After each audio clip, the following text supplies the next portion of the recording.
Good day everyone, today is Wednesday, March the 2nd.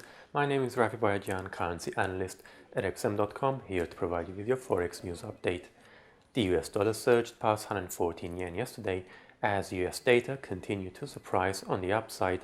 The ISM manufacturing and the market manufacturing PMI both beat expectations in February, raising the likelihood of more rate hikes later this year. The greenback was last trading around 114.20 yen in late Asian session, representing a gain of almost 2% since Monday against the Japanese currency.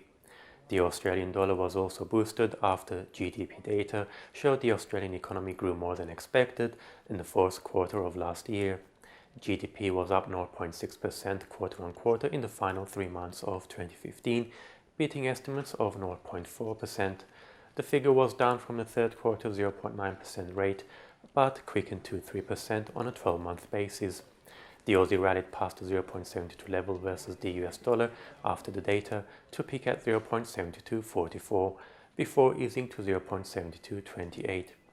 The New Zealand dollar failed to follow the Aussie's lead after dairy prices remained flat in yesterday's dairy auction. The Kiwi was slightly weaker at 0.6618. The Japanese yen lost out to the risk-on sentiment and slid versus other majors such as the euro and the pound. The weaker yen boosted shares in Tokyo though, which closed up 4% on Wednesday.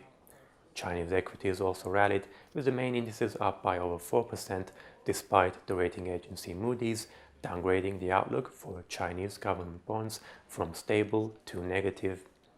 Oil prices fell back from Tuesday's highs following another jump in US crude inventories, according to figures from the American Petroleum Institute.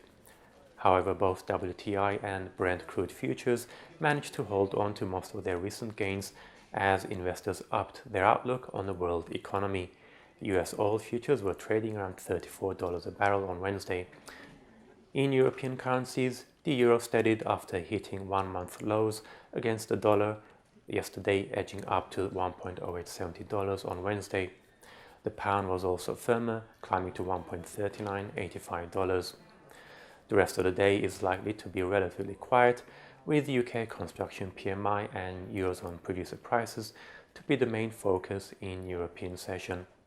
In the US session, the ADP employment change numbers for February will be eyed ahead of Friday's all-important non-farm payrolls data.